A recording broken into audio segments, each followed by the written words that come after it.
9:11.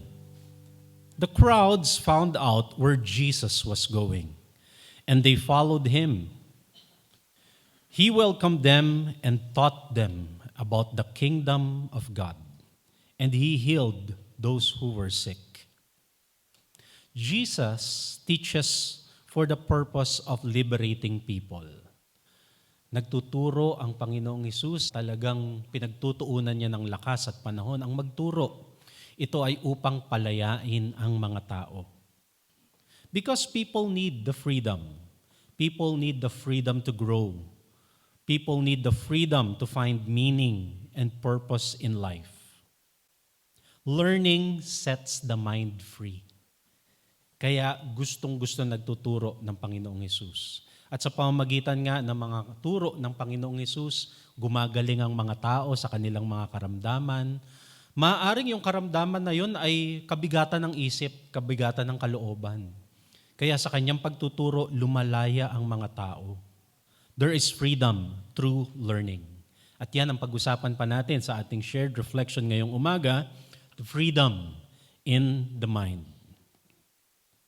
Isang bagay na talagang pinagtutuunan natin ng pansin sa ating pamayanan ay ang ating mga studies. Halos kaliwat kanan, mga kapatid, mga kaibigan, puro tayo studies, puro tayo study activity. Naglalabas din tayo ng mga research. We also release books, kaya nga may sharing in shorts dahil sa initiative na magturo. We release academic research para sa lahat. And we keep on producing materials. Meron tayong mga online streaming platforms para tuloy-tuloy tayong makapag-aral. Hindi lang naman para maipush yung mga doktrina. Just like what Jesus wanted, we want for people to grow their minds. Because we want everyone to be free from blindness. We want everyone to be free from oppression. Just like what Jesus did. Mark 6:34. Jesus saw the huge crowd as he stepped from the boat. And he had compassion on them because they were like sheep without a shepherd. So, he began teaching them many things. Nung maramdaman ng Panginoong Hesus yung kanyang habag, yung kanyang concern, yung kanyang malalim na malasakit sa mga tao, na ang dami-dami, nasa isip niya talaga, kulang ang mga tao sa kaliwanagan. Kaya ang una niyang ginawa bilang tugon, nagturo. Nagkondak siya ng mga pag-aaral para lumaya ang mga tao. Kasi ang isip na nakakakita, ang isip na nakakita na at tumanggap na ng liwanag, hindi na yan basta-basta makukulong. And we as followers of Jesus, we have to make sure that our mind is ready and able to receive God's blessings. Kasi malamang isa yun sa mga hadlang, isa yun sa mga balakid. Bakit hindi natin lubos na nararanasan ng kabutihan ang mga pagpapala ng Diyos? Yung pala kasi nakakulong ang isip. Marami palang nakaharang sa pag-iisip. What imprisons the mind? Ano ba ang kumukulong sa isip ng tao? One of such is prejudice, the ignorance, and discriminative beliefs. Our biases, or the fear created of our biases, this limits us. It limits us from understanding the people and the world. Hindi komo yun na yung alam natin sa isang tao, yun na nga yung tao. Hindi komo yun ang akala natin sa isang bagay o sa isang tao, yun na nga yung bagay na yun. Kasi maaaring may mga bias tayo Meron tayong mga nakagawian na pag-iisip, na pagtanaw sa mga bagay at tao, pero hindi ibig sabihin, yun na lahat yun. People, most especially people are dynamic and people are always evolving. And people cannot be contained with impressions. Hindi porke yun ang pagkakakilala at akala natin sa isang tao noon o kahit nga last week lang, na yun na talaga siya. Kasi patuloy na lumalago ang mga tao. The point here is, marami pang pwedeng i-discover kung bukas lang ang ating isip. Kagaya halimbawa sa Titus 1:12-13. Nagsusulatan sila. Remember, the epistles, yung tinatawag na epistles, yung mga letters, mga sulat yan. Sa panahon natin ngayon, nagte-text sila sa isa't isa. Ito yung usapan nila. Sabi, it is like one of their own prophets once said, the people of Crete, they always tell lies. They are greedy and lazy like wild animals. Grabing impression, no? This surely is a true saying. Paniwalaan nyo kagad kasi yun yung akala ng mga tao. And you shall be hard. Tamo ang recommendation, maging hard. You shall be hard on such people so you can help them grow stronger in the faith. Ikinatwiran pa na para lumago sila sa pananampalataya. Dapat sungitan nyo ang mga sarili nyo sa kanila, higpitan nyo sa kanila. Dahil, di ba yun ang sinabi tungkol sa mga tao na taga-Crete? Mga walang ya, mga sinungaling, mga manluloko. This kind of impression, this kind of bias, ano sa tingin nyo magiging resulta niya?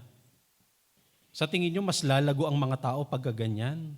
Kaya kailangan lumaya tayo sa mga biases and discrimination natin against people. What else imprisons the mind? Negative emotions. Negative emotions, especially worry and fear. When you keep on thinking about the worst to come, lahat tuloy ng ginagawa mo, resulta, bunga ng takot. Kasi ang iniisip mo lagi yung mga malalang mangyayari. Paano kung ma-ospital ako? Paano kung mapilay ako at di na ako makalakad? Paano kung ganito? Paano kung ganyan? Paano kung malubog sa utang? Etc. etc.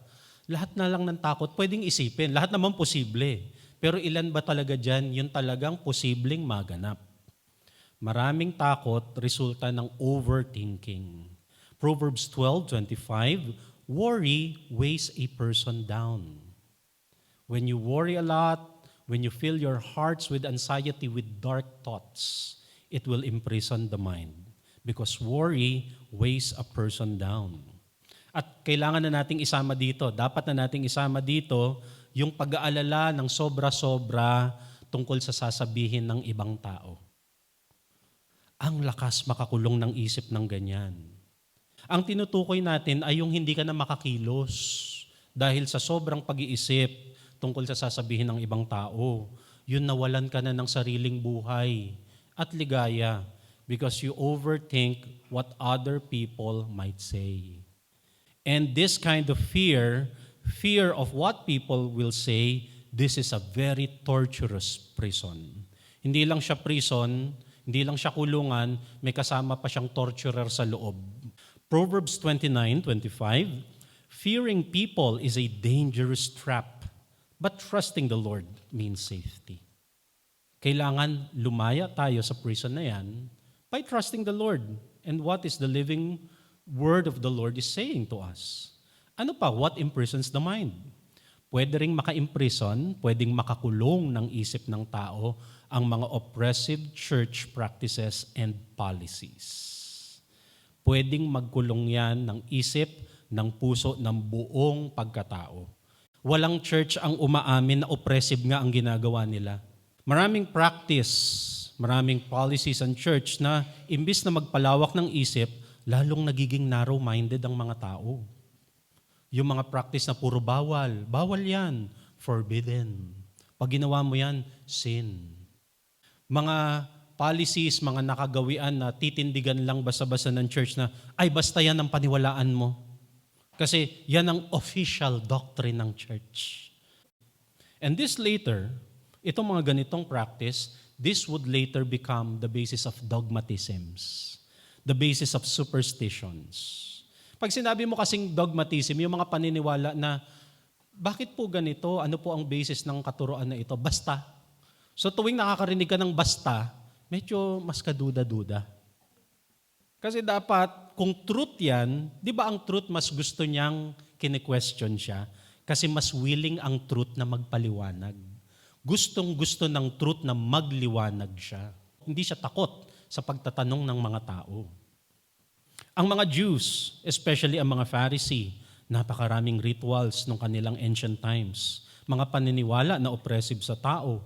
At ang threat nila lagi sa mga nakapaligid sa kanila noong panahon nila, at maaaring hanggang ngayon, ang threat nila lagi ay, yan ang sabi ng Diyos. Parang nung minsan, tinatanong si Jesus, may practice kasi sila na bago kumain, maghugas ng kamay. Iba yan doon sa ginagawa natin ngayon. Dapat naman mag-safeguard ka bago ka kumain. Hindi siya tungkol sa hygiene. Yung ginagawa natin tama. Yung paghuhugas nila ng kamay ay ritual cleansing. Nung minsan, nagmi-minister sila Jesus, nagutom sa kalagitnaan ng bukid, nagsikain yung mga disciples, nakita ng mga Pharisee. Sabi nila, "Oy, Jesus, bakit yung mga followers mo lumalabag sa kautusan natin?" Mark 7:5-8.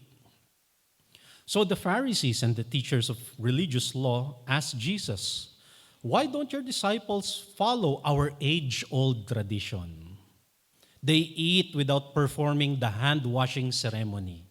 So hand-washing ceremony, hindi yung safeguard ceremony. Tama lang yun, maghugas ng kamay. Jesus replied, "You hypocrites." Mga hipokrito, sabi niyang ganon. Isaiah was right when he prophesied about you, for he wrote, "These people honor me with their lips, but their hearts are far from me. Their worship is a farce." Imagine the language. "For they teach man-made ideas as commands from God. For you ignore God's law and substitute your own tradition." Kayo, kung makapagturo kayo, kung makapag-impose kayo, akala nyo talaga command ni God. Man-made ideas lang naman. Kaya nga mga kapatid, we have to be mindful, we have to be conscious. Ano-ano ang nagkukulong ng mga isip natin? Ang isip na lumalago, ang isip na yumayabong, ay mas handa na dinggin ang Espiritu ng Diyos. Mas malaya ang isip, mas receptive siya sa sinasabi ng Spirit. It makes sense. 1 Peter 1:13, "Therefore, once you have your minds ready for action, and you are thinking clearly, place your hope completely on the grace that will be brought to you when Jesus Christ is revealed." Pagka malinaw, malaya na ang isip. Pagka handang-handa na ang kaisipan, alam nyo, lalong magre-reveal ng mga biyaya, mga pagpapala ang ating Panginoon sa pamamagitan ng kanyang anak na si Jesus. Ang linaw ng sinasabi. Kapag maliwanag ang isip, we will find the inner peace. Maaaring hindi perfect lagi yung mga situation sa paligid natin, pero you can control how you receive it, how you perceive it. Our minds shape reality. Our minds shape reality. And so Proverbs 4:23, your life is shaped by your thoughts. Ang buhay mo, ang katotohanan sa buhay mo, ang katotohanan as you experience it in your life, yan ay depende kung gaano kalinaw, gaano kalawak ang isip mo. So nasa sayo yan. Growing our minds is an act of faith. Faith din yun. Yung lumawak ang isip, yung lumago ang isip. Kasi when we grow our minds, it is about trusting God that we can discover more of His goodness. Romans 12:2, "Let God transform you into a new person by changing the way you think." Transformation comes when you change the way you think. Then, pag nangyari na yung transformation na yon, pag nangyari na yung renewal of mind na yon, then you will learn to know God's will for you, which is good and pleasing and perfect. Lumago pa more and more kasi ang dami pang blessing na nakalaan. Ang tanong, ready ba yung mind? So, how can we free our minds? Study and learn more. Kung paanong ine-exercise ang mga muscle sa pagbubuhat ng mga mabibigat na barbell, binibigyan mo ng extra challenge yung katawan mo, ganun din ang isip. Bigyan mo ng konting load na kung saan siya ay mag-ooperate, mag-analyze, para lumawak-lawak. Increase the capacity to understand. Because knowledge is the cure for ignorance and prejudice. It is the antidote for all worries and fear. It is the power that breaks the chains of religious oppression. Mas hindi ka mag-aalala, mas nababawasan ng takot mo pagka merong kang talino kasi nare-realize mo, ay maliit lang naman pala yung bagay na concern ko. Nakakapag-analyze ka eh. Hindi ka natatakot sa mga maliliit na bagay. Free the mind by growing it, by challenging it to study and learn more. Be curious. Show interest to learn. Make it a habit to learn new things. Huwag maging komportable sa mga dati ng alam. Kasi ang dami-dami pang pwedeng i-discover. Sa mga doktor, halimbawa, imagine niyo kung hindi na pinalitan ng penicillin at nanatili na sila sa penicillin mula nung diniscover yun. Ang dami-dami pang bagong gamot ngayon. Di ba imagine that? Yun lang eh. Yung mga takot dati sa mga opera, kasi dati iitakin ka para mabuksan yung katawan mo, para maoperahan ka. Ngayon, bubutasin na lang ng parang straw ng sesto yung katawan mo, tapos na. Kasi nga, things are progressing. Things are developing. Kailangan yung ready yung mind para sumasabay tayo sa blessings ng progress and change. Don't be too quick to reject new knowledge because knowledge is knowledge. Acts 17:19-21, they brought Paul before a council called Areopagus and said, mga Athenians to by the way, sabi nila, tell us what your new teaching is all about. We have heard you say some strange things. Strange pa kasi bago pa sa kanila eh. And we want to know what you mean.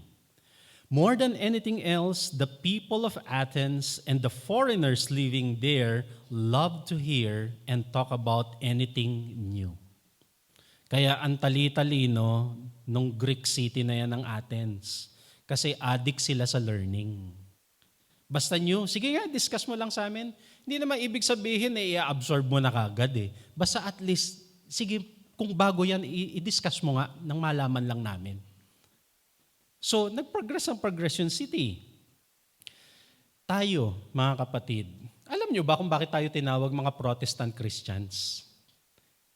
Kaya tayo tinawag na Protestant Christians kasi yung mga nauna sa atin, nag-protest sila, kaya protestante. Nag-protest sila doon sa lumang knowledge, sa old knowledge ng kanilang panahon, at dahil sa pagpoprotesta nila, nagbukas sila ng bagong pangunawa sa mga scriptures. Hindi naman nadagdagan yung scripture eh, yan pa rin yung book na yan mula nung sinauna. Hindi naman nagbago ang Bible, yan at yan pa rin yan. Ang nagbabago yung pangunawa ng tao. Kaya di ba meron kayong mga experience minsan na narinig ko na o nabasa ko na yung verse na yan mga 10 years ago, binasa ko ulit ngayon, iba ang meaning. Nagbago ba yung scripture? No. Nagbago yung isip mo. Lumago yung isip mo. Kaya nagbukas, kaya nagkaroon ng bagong understanding sa scriptures kasi nagprotesta sila. Noong araw yon, Jesus Himself widened the understanding of the scriptures. Kaya from the old covenant, binuksan niya ang new covenant. Kasi nga, patuloy siyang lumalago, nag-aaral. And we should continue that tradition. We should continue that kind of mindset. Kung talagang follower tayo ni Jesus. How else can we free our mind? Dig deeper. Try to learn more. Learn more. Kung naaral mo na yan, dagdagan mo pa ng konti. Do a little more. It's okay kung sa simula ay hindi mo nagigets. Ganun naman talaga. Pero wag ka agad sukuan. Wag basta sumuko agad. At wag makontento sa luma ng nalalaman na ini-introduce pa lang sa'yo. Ay, alam ko na yan, narinig ko na yan. Teka, hindi pa nga eh. Nasa third word pa lang ng sentence, alam ka na kaagad. Dig a little deeper. Try to learn more. Nung minsan nagtuturo ang Panginoong Jesus, sabi niya, I am the bread of life. At itong eksena na to, by the way, katatapos niya lang magpakain ng mga 5,000 people. Pagkatapos siya magturo ng ganon, bigla siya nag-declare, I am the bread of life. Alam niyo ang mga naging response ng tao? John 6:52. Then the Jews began to argue among themselves and they said, how can this man give us his body to eat? So ang reaction ng mga tao, ay, bakit niya pinapakain sa atin ang kanyang laman, ang kanyang katawan? So may confusion nga naman. Pero hindi doon nagtapos. Verse 60 of the same chapter. When Jesus' followers heard this, many of them said, this teaching is hard. Who can accept it? Hirap naman. Difficult level kagad, sabi nilang ganon. May instant quitting kagad. May instant quitting at may rejection pa kamo. And to top it all, verse 66, after Jesus said these things, many of his followers left and stopped following him. There was abandonment, there was resignation. Yung hindi na nag-attempt na mag-try pa ng konti, aralin mo rin konti. Okay lang sa simula na hindi mo gets, pero para mag-quit ka kagad, parang andali mo namang sumuko. I-compare nyo tong situation na ito, halimbawa, dun sa isa pang eksena in Matthew 13:10-12. The disciples asked Jesus, "Why do you speak to the people in parables?" So nagtanong yung mga disciples, "Lord, bakit ba gamit ka ng mga parables? Ang hirap tuloy magets." Jesus replied, "Because the knowledge of the secrets of the kingdom of heaven has been given to you, but not to them. Whoever has will be given more, and they will have in abundance. Whoever does not have, even what they have will be taken from them." Alam nyo kasi ang difference yung dalawa, sabi ni Jesus, kayo tinatry nyong intindihin. Sila, pagka na-weirdohan na kagad dun sa mga pinag-uusapan, ayaw na agad. The point nitong usapin na ito, try more. Ang dami-dami pang liwanag na naghihintay sa atin. And also, how do we free the mind? We have to develop the skill, the capacity to analyze personally and independently. We have to develop the ability to think independently, to question, and to form your own conclusion regardless of what other people say. Yung ikaw mismo mag-isip, ikaw mismo mag-analyze. Hindi yung pagka merong pinag-uusapan, nakatanghod ka lang, ano bang sabi nila, yun na rin yung akin. You have to develop your own critical thinking. Kaya kailangan ini-exercise ang isip. Kaya, referring to the people of Berea, Acts 17:11, the people of Berea were more open-minded. Ang sabi pa sa ibang translation, they were more noble than those in Thessalonica. And they listened eagerly to Paul's message. They searched the scriptures day after day to see if Paul and Silas were teaching the truth. Nirefer si Thessalonica kasi nagbabayan-bayan sila Paul. Tapos napansin nila Paul, sinusundan sila ng mga kumukontra sa turo nila, particularly the Pharisees, the Jews. Nung nakaraan sa Thessalonica, yung huling bayan na pinuntahan nila, ginulpi pa nga sila dun. Pero kakaiba yung experience nila pagdating ng Berea. Kasi daw sa Berea, kahit anong sinasabi ng ibang mga bayan, nag-isip sila independently.